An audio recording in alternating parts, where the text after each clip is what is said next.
Organisations are clear that the post-pandemic world of work is hybrid, but after that the details get hazy. That's a quote from a McKinsey report.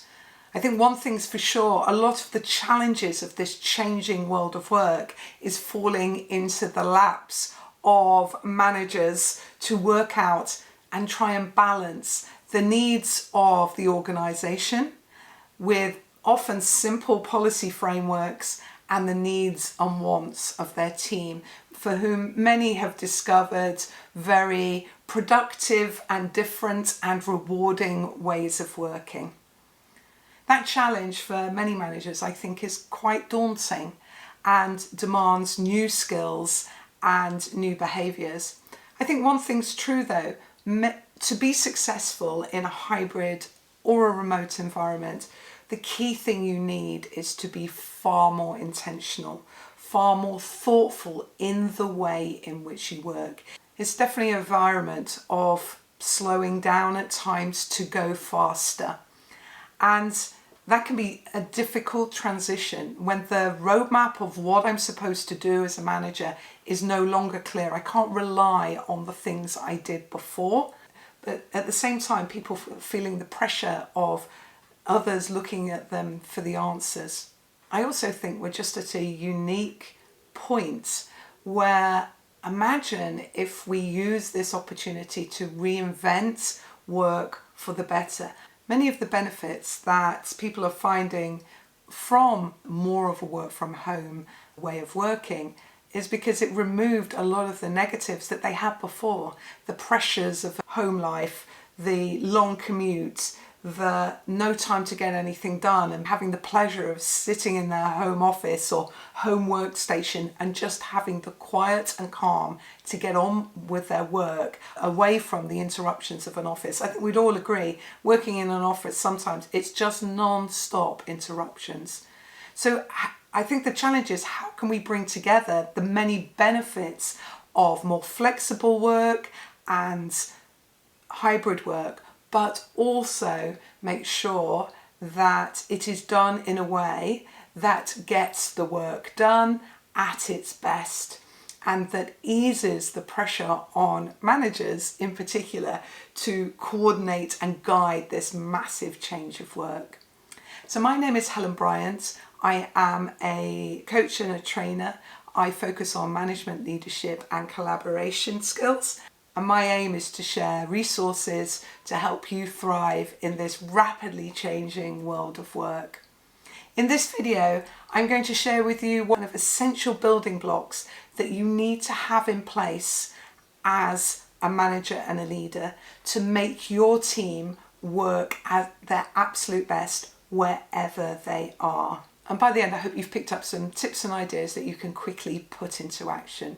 I think the first building block is recognizing that whatever your work, you need to have absolute clarity, alignment and trust within your team. So that's a really big ask already. Clarity, alignment and trust. So what do I mean by that? Clarity means there are two things that your team need to be clear on. The first is obviously what they are there to do. So what are the goals of your organisation? How does that translate into your team? What are you there to do? And making sure everybody is super clear on what it is they are being asked to do. The second point of clarity you need to establish is an agreement for this is how we work here, that moves beyond broad policy statements and focuses in on how do we work as a team? What are our agreed ways of working? When are we together? When are we apart? Now, a big part of this is leveraging digital tools to help us, which again is a new set of skills and behaviours that people have to adopt. But one thing is for sure, you cannot do hybrid or remote work without some form of coordination to get the best out of the team, to improve the teamwork between you. There's no winging it and there is no everybody out for themselves. Your team coming and going, fitting in with their personal schedule, it's not going to help you or them achieve your goals. The ad hoc or random way is so difficult. what you need to do is create a framework and an agreement for how we work here. So 2 points of clarity: what are we here to do? And secondly, how do we work as a team? Alignment, the alignment point of clarity, alignment and trust, is you need moments that pull your team together, with you and your, as an individual, and you and your team, or a project team, or whoever's working together. So you've got to get certain things absolutely right. The first is one-to-ones. For any manager and their team, when not together, you need to be having a one-to-one every week, maximum gap every 2 weeks, because things change so quickly.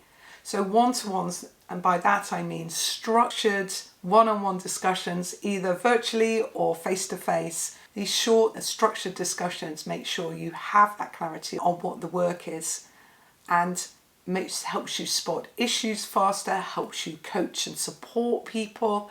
But you have to come together and have those conversations.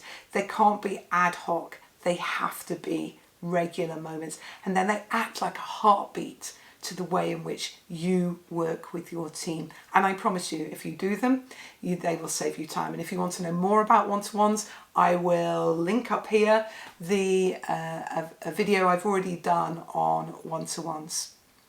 The second part of alignment is you need to make meetings work. So meetings, when people come together, need to be for problem solving, decision making, team building, and creativity.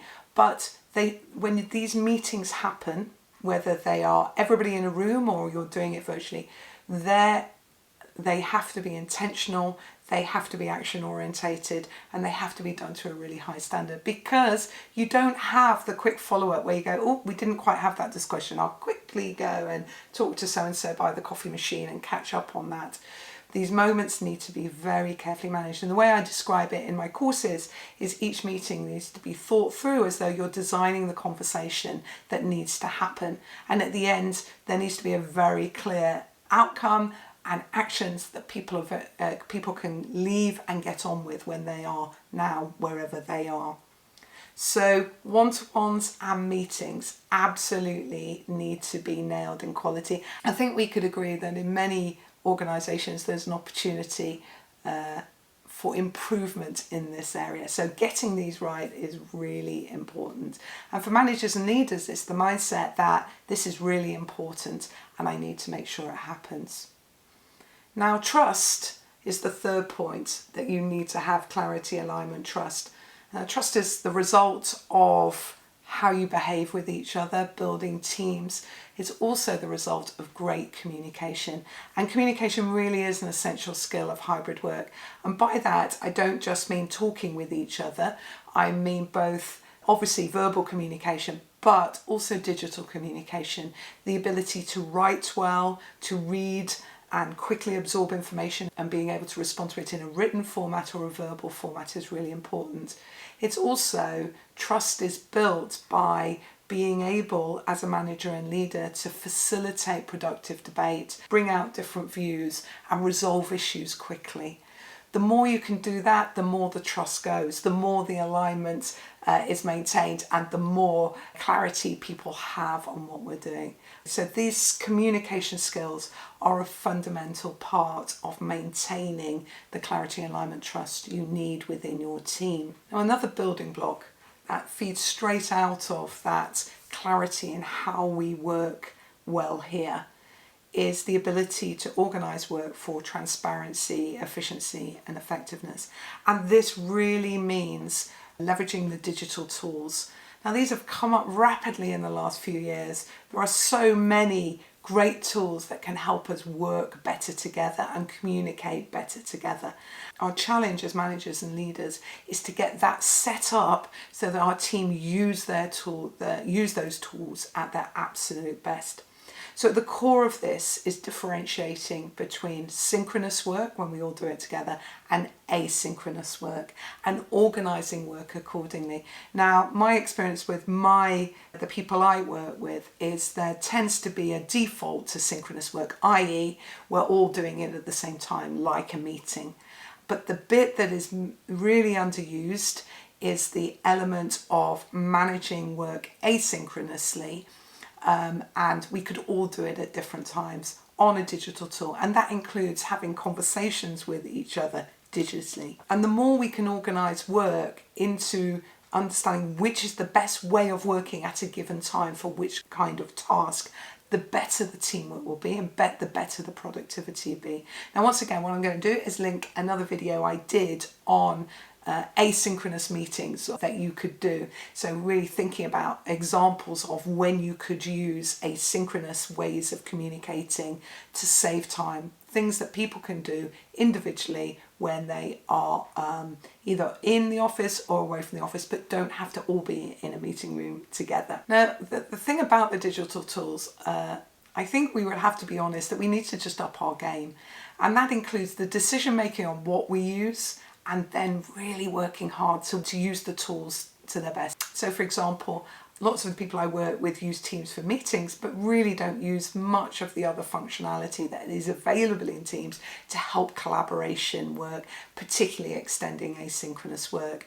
And I think in part because the technology has risen up quickly and it's a bit daunting. Secondly, it's just assumed you'll learn. And it's hard when you're bashing around and they're going, where's this, where's that, I don't know how to do it.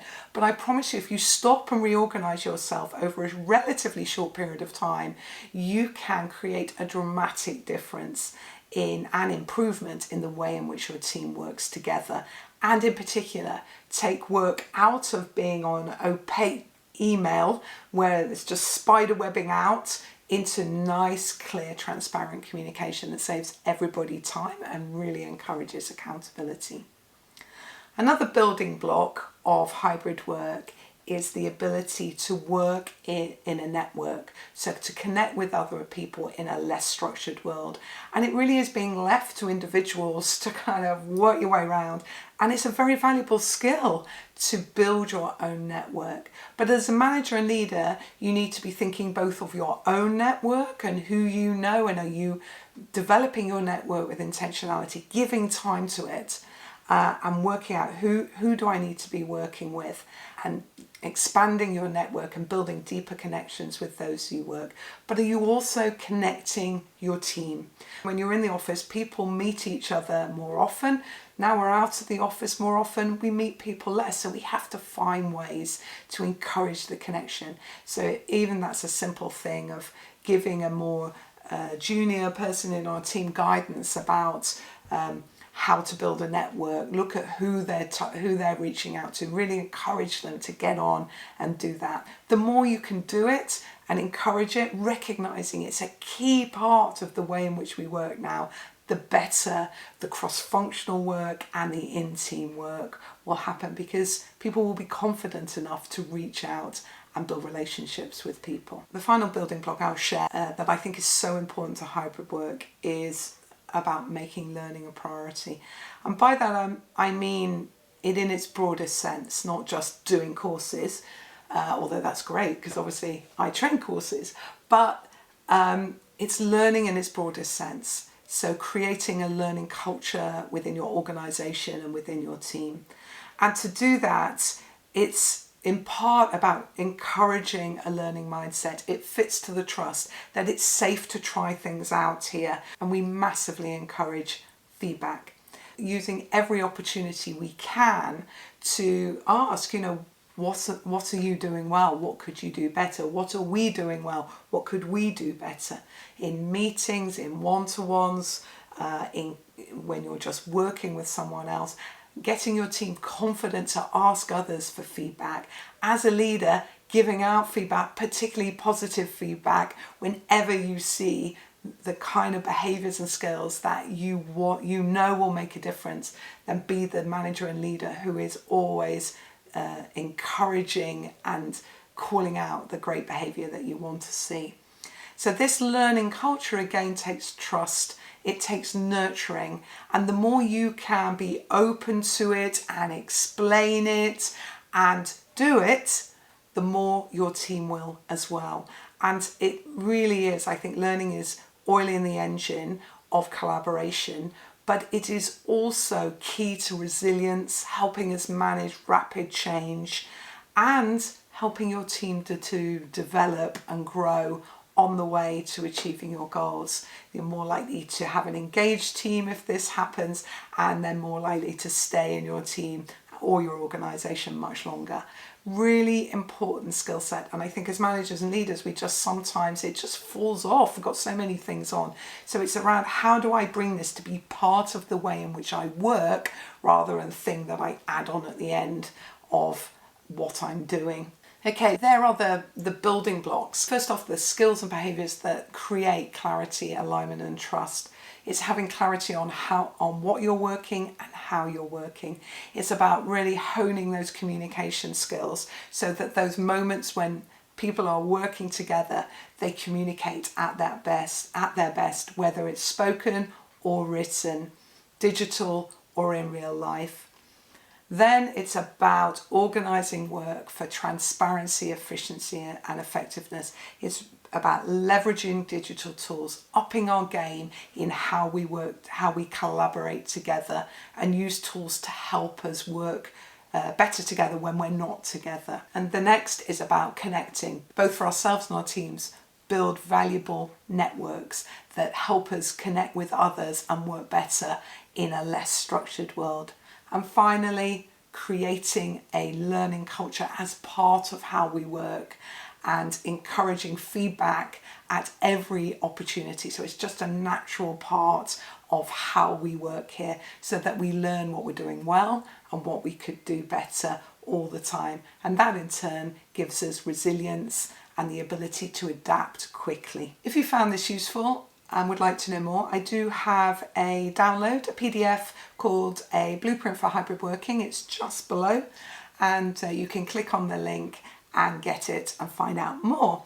If you have any questions on what I've been talking about, you can either pop it in the comments or reach out to me. I'm on LinkedIn and I'm on Instagram. I'd love to talk to you about your thoughts on this, what challenges you face. And if you want me to focus on something you find particularly difficult, let me know, because I post videos every week on leadership, management and collaboration, and I'm happy to provide content that you will find useful. If this has been of use, please subscribe to my channel, ring the bell to get notified when those videos come out, and please tell your friends and colleagues about it. I would love your help in building this community up. Okay, well that's it for this week, and I will see you next week. Until then, take care.